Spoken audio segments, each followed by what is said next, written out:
घने जंगल में चार अजीब दोस्त रहते थे। एक समझदार हाथी, एक चालाक सियार, एक भोला गधा और नदी में रहने वाला मगरमच्छ। हाथी का नाम था मोती, वह सबकी मदद करता था। सियार का नाम था चालू, उसे हमेशा शरारत सूझती रहती थी।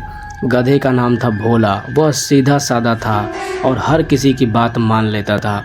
और नदी में रहता था मगरमच्छ मग्गू, वह कम बोलता था लेकिन बहुत समझदार था। एक दिन जंगल में खाने की कमी हो गई, सभी जानवर परेशान थे। तभी सियार चालू बोला, मुझे पता है नदी के उस पार मीठे आमों का बड़ा बागान है।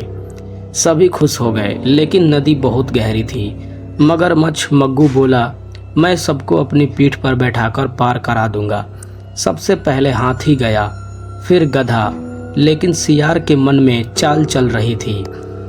उसने धीरे से गधे से बोला, भोला तुम सबसे ताकतवर हो, अगर सारे आम तुम अकेले खा लो तो तुम जंगल के राजा बन जाओगे।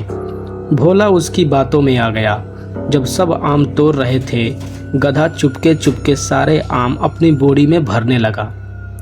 हाथी मोती ने देखा तो पूछा, भोला तुम सबके लिए आम क्यों नहीं छोड़ रहे हो? गधा बोला, मैं सबसे ताकतवर हूँ, सारे आम मेरे हैं। यह सुनकर बाकी जानवर दुखी हो गए। तभी अचानक तेज हवा चली, गधे की भारी बोरी फट गई और सारे आम नदी में गिर गए। गधा रोने लगा, अब तो मेरे पास कुछ भी नहीं बचा। तभी मगरमच्छ मग्गू बोला, जो केवल अपने बारे में सोचता है उसके हाथ आखिर में कुछ नहीं रहता। हाथी मोती ने प्यार से कहा, अगर तुम सबके साथ बांटते तो सब तुम्हें प्यार करते। गधे को अपनी गलती समझ आ गई। वह बोला, मुझे माफ़ कर दो दोस्तों, अब से मैं लालच नहीं करूँगा। लेकिन सियार चालू हंसने लगा, उसे लगा उसकी चाल किसी को पता नहीं चली।